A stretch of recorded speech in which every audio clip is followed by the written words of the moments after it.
Let's now have a look at business, and we begin with energy, where the government is in consultations with the African Development Bank to inject about 70 billion shillings to support last-mile electricity connections to households in readiness for cheaper power in the next 2 months.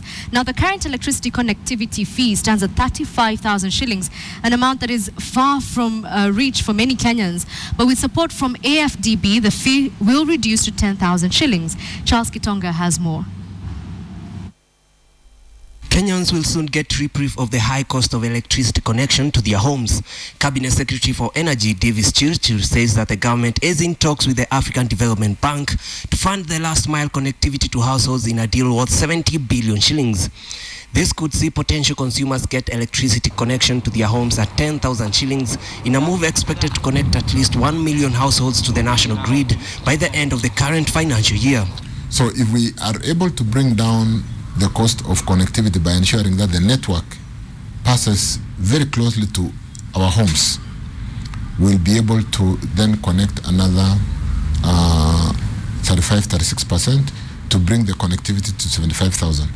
Lower connection fee is expected to increase demand for electricity, even as the government works towards loading 5,000 megawatts to the grid in the next 5 years, with the first 280 megawatts being commissioned in 2 months.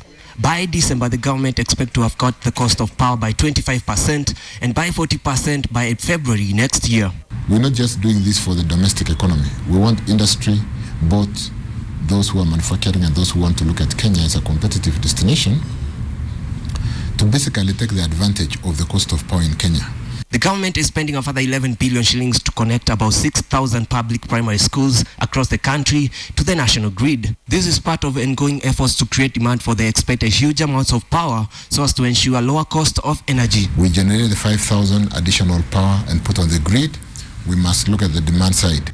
The ongoing heavy investments in power are also in the hope of wooing investors to the country through competitive pricing of electricity. Charles Kitonga, KTN Business.